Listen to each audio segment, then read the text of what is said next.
Nessa aula, nós vamos abordar as soluções fundamentais para barras isoladas. Nós vamos começar com as funções de forma para as barras de pórticos planos. Bem, primeiro vamos definir o que são as configurações deformadas elementares. Essas configurações deformadas elementares de uma barra isolada, elas correspondem às linhas elásticas que vão resultar da imposição de deslocamentos individuais nas extremidades dessas barras. Aí quando dissemos deslocamentos, seriam deslocamentos ou rotações. Esses deslocamentos ou rotações, eles vão ser chamados de deslocabilidades. E o que é importante aqui é que essa deslocabilidade ela vai ocorrer no sistema local, ou seja, um deslocamento ou uma rotação na extremidade da barra isolada, usando como referência os seus eixos locais. Então aqui nós temos um exemplo do que seriam essas deslocabilidades. Então aqui nós temos uma barra isolada, como está mostrado aqui, e nós vamos usar como referencial os deslocamentos que ocorrem nas suas extremidades. Nós vamos numerar esses deslocamentos de 1 até 6, onde os elementos onde as deslocabilidades 1, 2 e 3 vão estar associados ao nó da esquerda, e as deslocabilidades 4, 5 e 6 ao nó da direita. A nossa referência vai ser sempre os eixos x, y e z. X é o eixo da barra, y é o eixo perpendicular ao eixo da barra e z é o eixo que sai do plano da tela, que é também perpendicular aos eixos x e y. As deslocabilidades 1 e 4 vão estar associadas a deslocamentos que ocorrem no eixo da própria barra. As deslocabilidades 2 e 5, deslocamentos perpendiculares ao eixo da barra, e as deslocabilidades 3 e 6, rotações nas extremidades dessa barra. Então, usando como referência essa numeração, 1, 2, 3, 4, 5 e 6, a figura da direita representa a aplicação de cada uma dessas deslocabilidades. Então, nós temos aqui, por exemplo, a deslocabilidade D1, que ocorre na direção do eixo da barra, a deslocabilidade D2, que ocorre perpendicular ao eixo da barra, como está indicado aqui, e a deslocabilidade D3, que é uma rotação no nó da esquerda.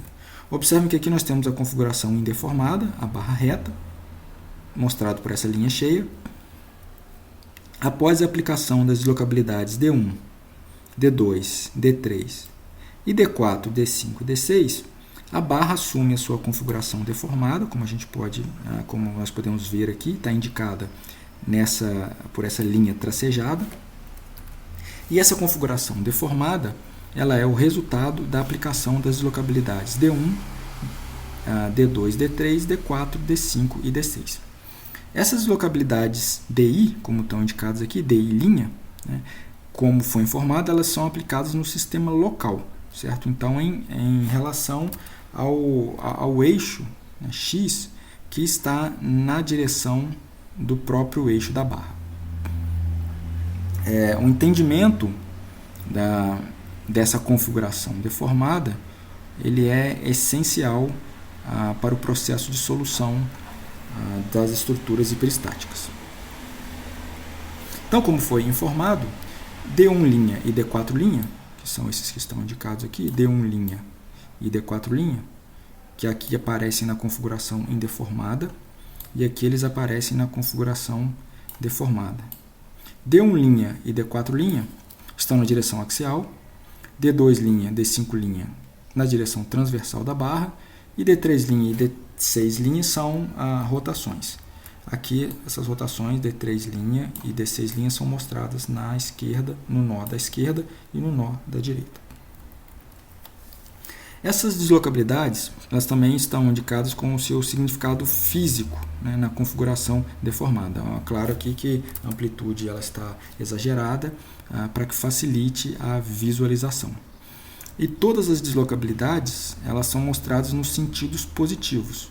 Observem que D1' e D4' estão no eixo da barra da esquerda para a direita. D2' e D5' são transversais ao eixo da barra, perpendiculares ao eixo da barra e com seu sentido positivo de baixo para cima. E D3' e D6', que são as rotações, observem que elas estão mostradas aqui, elas aparecem no sentido horário. Ou, se nós usarmos aqui a regra da mão direita, é um vetor saindo do plano do quadro. E como foi informado, os deslocamentos são positivos no sentido dos eixos locais e as rotações no sentido anti-horário. Muito bem, então, devido à adoção da hipótese de pequenos deslocamentos, o comportamento axial e o comportamento transversal de uma barra, eles vão ser considerados independentes. E com isso também vai ser possível fazer a superposição de efeitos. O deslocamento axial nós vamos chamar de UX, e ele vai depender de D1' e D4'. O de X aqui, né, porque ele depende da posição do ponto ao longo do eixo da barra. Então, aqui está indicado o deslocamento U. Aqui X, nós temos uma seção S, que está uma distância X aqui, da extremidade esquerda da barra, onde está a demarcação, né,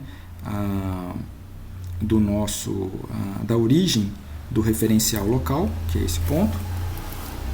Então, nós temos a seção S, que está a uma distância X. Nesse ponto, nós vamos ter um deslocamento U. E esse deslocamento U, que é o deslocamento axial, ele vai depender somente de D1' e D4'. Esse deslocamento não vai depender das outras deslocabilidades. Então, essa é a hipótese que nós estamos usando, e ela é corroborada pela hipótese de pequenos deslocamentos. Neste caso aqui, se não houver carregamento axial ao longo da barra, o esforço normal ele será constante, né? E aí nós vamos poder escrever o deslocamento da barra como uma função linear de x, onde B1 e B0 são dois coeficientes a determinar. Já o deslocamento transversal da barra, ele vai ser definido somente pelas deslocabilidades D2', D3', D5' e D6', que são essas deslocabilidades que têm uma componente transversal à barra e componentes de rotação. Como nós estamos trabalhando com um modelo de viga, o deslocamento transversal V de x, que nós vamos chamar dessa forma, né, ela é regida pela equação de Navier.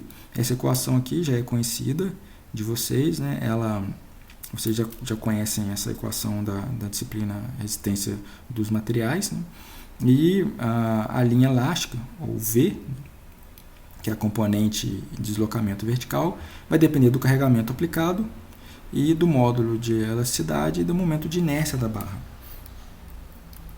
Como não vai existir nenhum carregamento transversal, né, e o deslocamento transversal ele vai ter uma variação, então o deslocamento transversal vai ter uma variação cúbica. Observem que aqui nós temos uma derivada à quarta, né, não tem nenhum carregamento aplicado, então um polinômio cúbico é uma solução candidata para esse problema. Então, nós podemos escrever o deslocamento transversal V de x como este polinômio, onde C3, C2, C1 e C0 são coeficientes a determinar. Então, observe, né, aqui nós temos o deslocamento V, né, e esse deslocamento V vai depender de D2, D5, que são os deslocamentos verticais, as deslocabilidades, né, na extremidade esquerda e direita, e também das rotações D3' e D6'.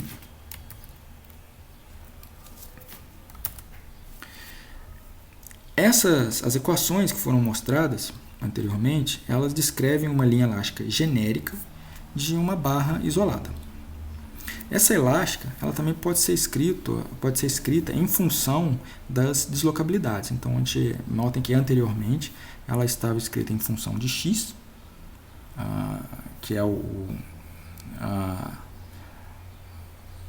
a variável em relação ao eixo local da barra, e agora, nessas duas equações, como mostram aqui, elas aparecem em função das deslocabilidades. Aqui aparecem as deslocabilidades, aqui na equação do deslocamento axial, e aqui para o deslocamento transversal, como está indicado aqui. Esses deslocamentos, tanto o axial quanto o transversal, eles estão escritos em função da deslocabilidade e de funções N1 até N6, que são chamadas funções de forma. E essas funções de forma, elas vão definir as linhas elásticas elementares da barra isolada. A questão agora é como definir essas linhas elásticas elementares. Aqui nós vamos ressaltar a diferença entre as equações que foram calculadas a partir da equação de Navier, né, e as equações que foram definidas pelas funções de forma, né. Nas equações de Navier, os parâmetros são apenas coeficientes de um polinômio, enquanto nas funções de forma, os parâmetros eles têm um significado físico que está associado às deslocabilidades. Então aqui estão as equações do deslocamento axial, para que a gente possa comparar, né? Observe que elas vão representar o mesmo deslocamento, porém, na equação de Navier, né, supondo um deslocamento linear, B1 e B0 são coeficientes a determinar em um polinômio, né? E na segunda equação aqui, ou nessa segunda forma de representar a mesma equação para o deslocamento, N1 e N2 são funções de forma. Da mesma maneira, nós temos aqui para o deslocamento transversal, né, nós temos aqui a mesma equação representada, aqui porém em relação a um polinômio.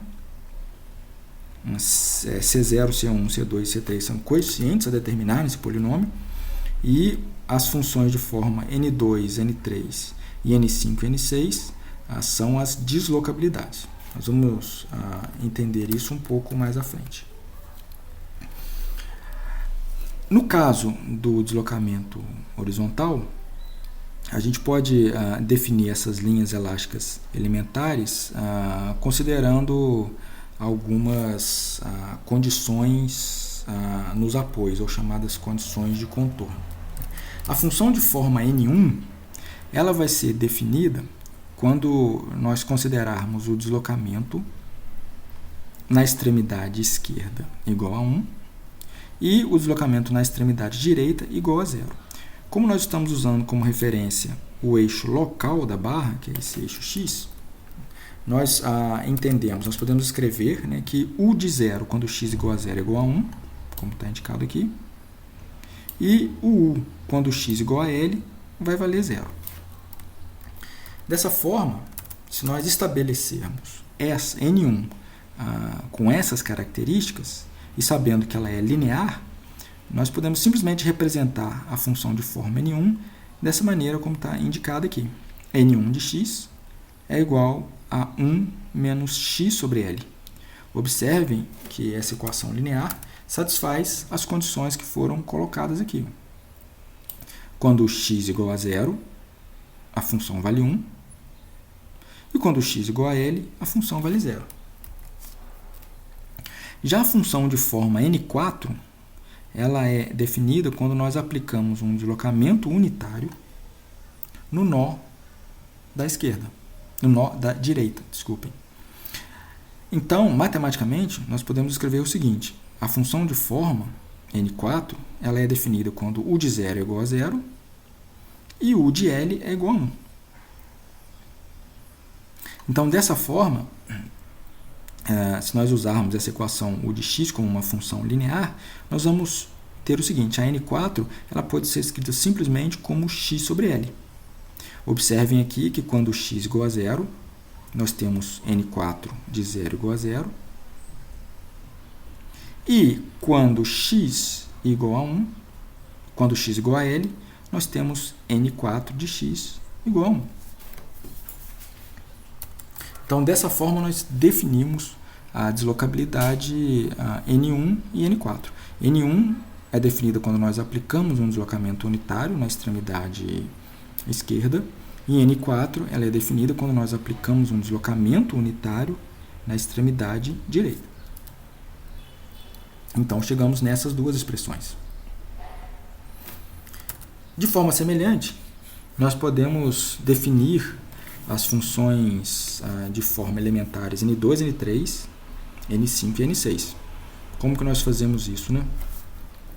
A função, nós simplesmente aplicamos deslocamentos unitários nas extremidades esquerda e direita associados aos deslocamentos. No caso da função de forma N2, nós aplicamos um deslocamento unitário na direção perpendicular ao eixo da barra. No caso de N3, nós aplicamos um deslocamento angular unitário na extremidade esquerda da barra. Quando agora estamos abordando N5, nós vamos aplicar um deslocamento unitário na direção da deslocabilidade D5. E, quando estamos falando de N6, vamos aplicar um deslocamento unitário na direção da deslocabilidade D6, que equivale a um deslocamento unitário no nó da direita. Bem, para isso nós temos que definir as condições de contorno apropriadas. Então, vamos definir essas condições de contorno. A função de forma N2 ela vai ser definida da seguinte forma. Da seguinte maneira. N2 é definida quando nós considerarmos a v de 0 igual a 1 e a derivada de v de 0 igual a 0. Então, observem, isso está indicado aqui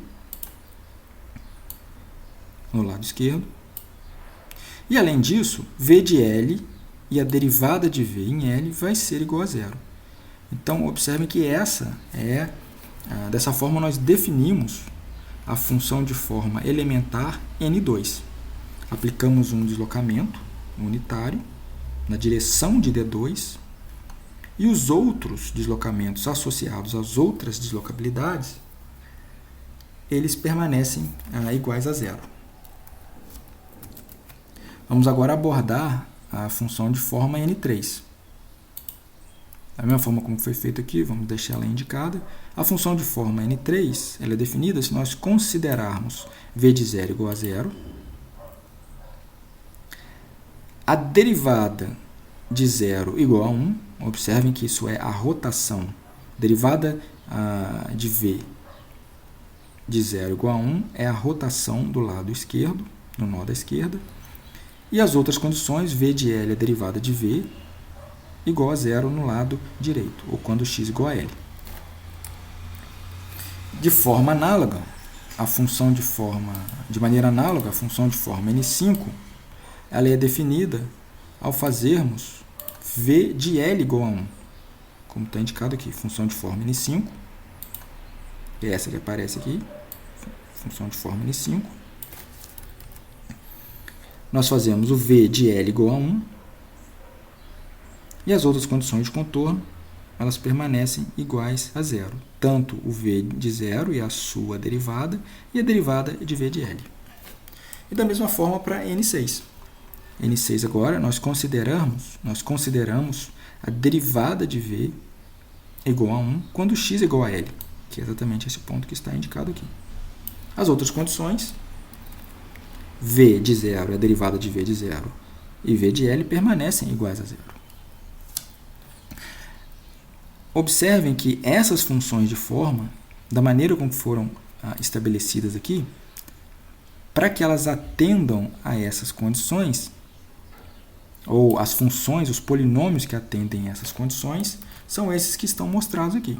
Observem que n2 de x, com essa expressão que aparece aqui, ele atende à condição de que v de 0 é igual a 1, a derivada de v de 0 é igual a 0. Quando x igual a L, N2 vale 0, assim como a sua derivada. E da mesma forma com N5, N3, N5 e N6. Então, esses polinômios representam essas funções de forma elementares.